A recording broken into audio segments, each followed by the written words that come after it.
গত 19 জুলাই ঐতিহাসিক সোহরাওয়ার্দী উদ্যানে জাতীয় সমাবেশ করে বাংলাদেশ জামায়াতে ইসলামী। সেদিন বক্তব্য দিতে গিয়ে পরপর দুবার অসুস্থ হয়ে পড়েন দলটির আমির ডাক্তার শফিকুর রহমান।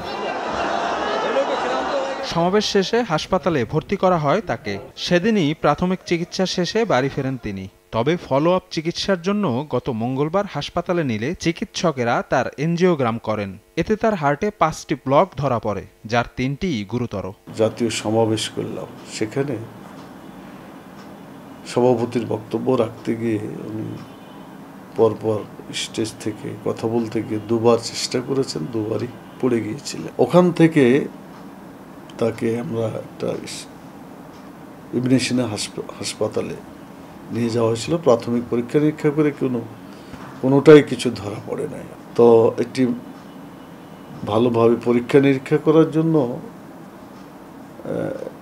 অন্য একটা হাসপাতালে, স্পেশালাইজড হাসপাতাল, সেই হাসপাতালে আমরা দেখাইছি। তাতে গতকালকে তার পরীক্ষায় দেখা গেল যে 3টা ব্লক ধরা পড়েছে। চিকিৎসক এবং পরিবারের পক্ষ থেকে তাকে বিদেশে বাইপাস সার্জারির পরামর্শ দেয়া হলেও দেশেই চিকিৎসা চালিয়ে যেতে চান জামায়াতের এই শীর্ষ নেতা বলে জানান দলটির নায়েবে আমির মুজিবুর রহমান। 2টা কারণ দেখাইছে যে বাইরে আমি চিকিৎসা যাব না, নেব না, দেশে চিকিৎসা করব। একটা কারণ, হায়াত মৌতের মালিক আল্লাহ তাআলা, উনি দেশের ডাক্তারদের প্রতি তার আস্থা আছে।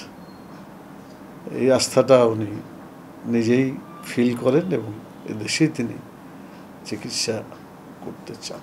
আমরা বা তার পরিবারের পক্ষ থেকে বাইরের কথা বললেও তিনি এই পয়েন্টের উপরই মজবুত আছেন এবং ইনশাআল্লাহ আমরা আশাবাদী 2-1 দিনের মধ্যেই তার অপারেশন শুরু হবে। আগামী শনিবার 2রা আগস্ট দুপুরে রাজধানীর একটি বেসরকারি হাসপাতালে জামায়াত আমিরের বাইপাস সার্জারি হতে পারে বলে নিশ্চিত করেছেন দলটির একাধিক শীর্ষ নেতা।